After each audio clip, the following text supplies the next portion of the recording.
Hi guys. Magandang umaga, tanghali, at gabi sa lahat. Kamusta? Kamusta? Kamusta? So, mga 3 weeks ago na, or 4 weeks ago yung last kong upload. And alam kong medyo matagal-tagal na, and alam niyo naman yung rason kung bakit. Actually, nakatanggap ako ng mga teka, ayusin ko na yung upo ko. Nakatanggap ako ng mga message asking where I am, or kailan yung next upload ko, kailan ako mag-upload, or busy daw ba ako. And yes, I was very busy with stuff. Marami akong inasikaso and sobrang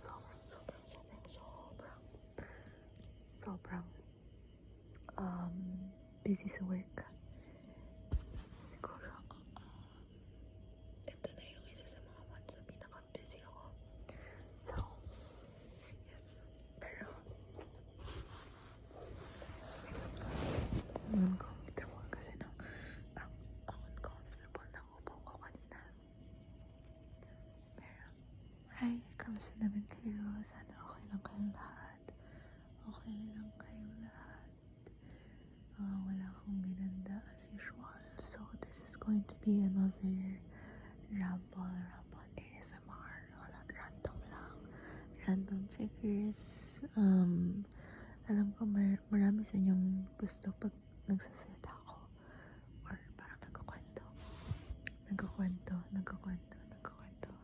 So, yun yung gagawin natin today. Ramble ASMR. Ano ba yung mga ganap sa buhay ko these days?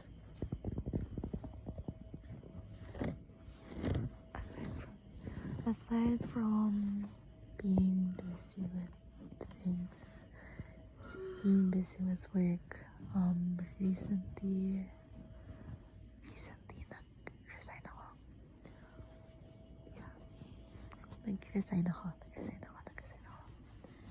Hindi dahil feel ko overwork ako, pero dahil gusto ko lang ng panibagong trabaho. Hindi ko naman sinasabi na hindi ako loyal sa work or something, pero ako kasi ako hindi mapakali. Hindi ako mapakali pag pare-pareho yung ginagawa ko. When things are stagnant or I'm doing mundane things,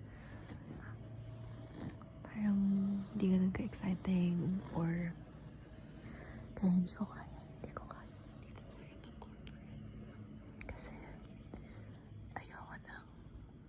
ayoko nang hindi ko hawak yung oras, or hindi ko hawak yung time ko. Yung gusto ko sa trabaho is flexible na trabaho. And hindi siya paulit-ulit. Or palay mas nakaka-excite. So ayun yung, I guess, one of the biggest ganap sa buhay ko for the past month. At saka recent lang siguro wala pang 2 weeks. So kaya may time ako ngayon. May time ako ngayon kasi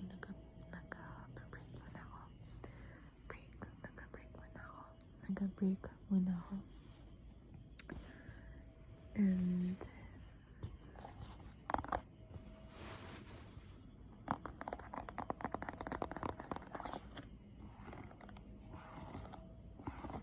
actually malaking privilege din yung pwede kang umalis sa trabaho mo. Kasi alam ko yung mga tao, pinipilit nila yung trabaho kasi lucrative siya. Like madali kang, mas maganda yung kita sa trabaho. Pero ako kasi, hindi yun sa mga hindi yun yung isa sa mga rason kung bakit gusto ko magtrabaho Ayoko kasi maging parang slave ng trabaho ko. Or kunwari, ginagawa ko lahat para sa trabaho ko. And again, iba-iba yung mga tao. Saying this right now feels like a privilege. And actually, lagi ko ina-acknowledge yung privilege ko sa lahat ng video. Kasi alam ko talaga na iba-iba yung mga tao. Iba-iba yung mga tao. Hindi lahat ng tao may access sa mga privileges na meron ako. So ayan.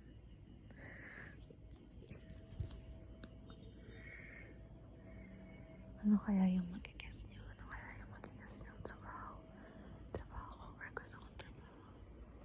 Comment down below. Wala lang, curious lang ako. Ano yung sa tingin nyo? Ayan. Pero, siguro, giveaway na yung hindi ako nagtatrabaho sa corporate or hindi ako nagtatrabaho ng 9 to 5 kasi ayoko yan. Hindi ko kakayanin. Actually, hindi ko kakayanin. Or siguro depende sa kung anong trabaho, pero ayoko ng office job. Siguro maganda lang kung yung office mo napakaganda ng view.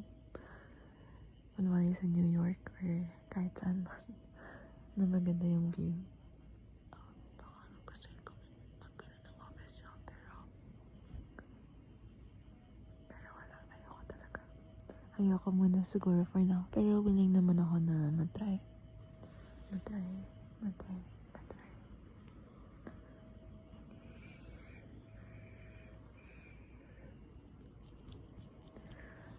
Aside from that, ano pa ba yung mga ganap sa buhay ko?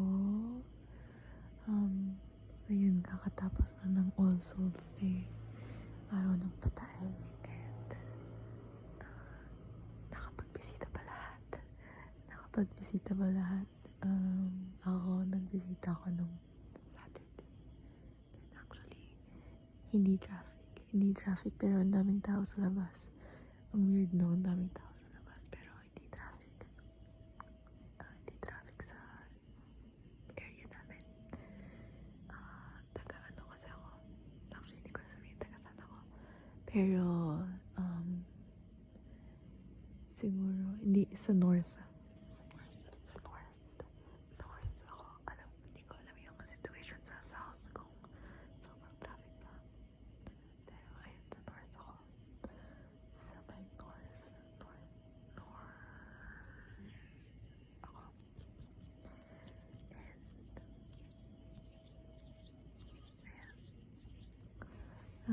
Nag-celebrate lang naman kami kasi actually, ayoko masyado magbigay ng details kasi feeling ko pag masyado ako nagkukwenta na detalye sa buhay ko, may makakaalam kung sino ako. And okay lang naman ako kung may makakilala sa akin, pero mas prefer ko right now is magstay anonymous for now.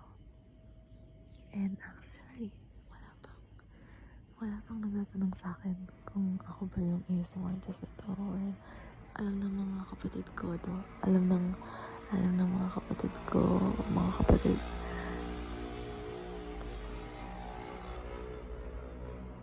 you know, it's not an ASMR video made by me kung walang tunog ng tricycle sa labas or motor.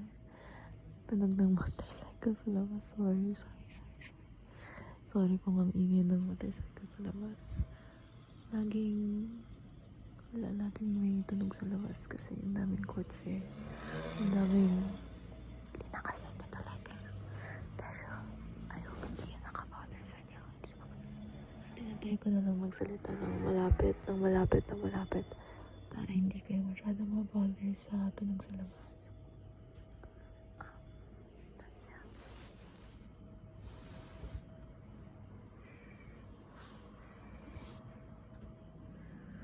Tingin ko may kami sa labas, kumain with family, pero hindi masyadong with family kasi actually hindi ako close sa relatives. Hindi kami, isa yun sa mga pinaka pinagsasalosan ko dati sa mga kaklase ko. Kasi alam ko sa Filipino culture, family-oriented yung karamihan family-oriented. So, magko-close yung mga tito nila, mga cousin nila, magko-close sila. Pero, kami kasi hindi kami ganun ka-close sa relatives. Siguro may pagka-family-oriented, pero sa kanya-kanya lang, hindi kami yung parang extended family, close sa lola, close sa lolo, or something like that. Karamihan din kasi ng relatives ko wala dito sa Pinas. Hindi ko sasabihin saang parte or saang country, pero yan wala. Karamihan wala sa Pinas. Pero may mga na rin dito.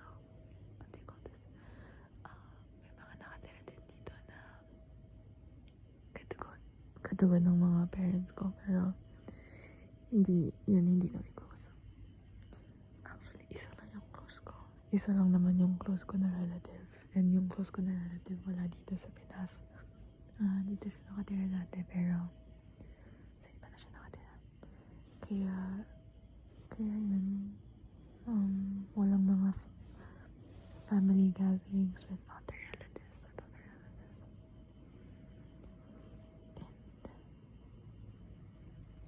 And hindi ko naman nila lahat.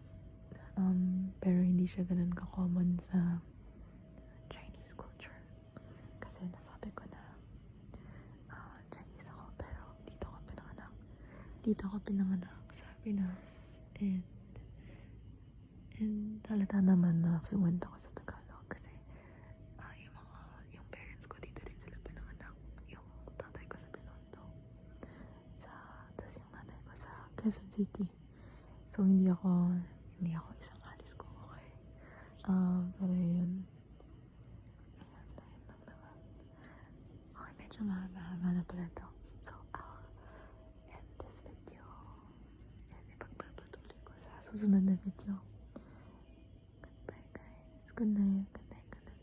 Sana makatulog kayo ng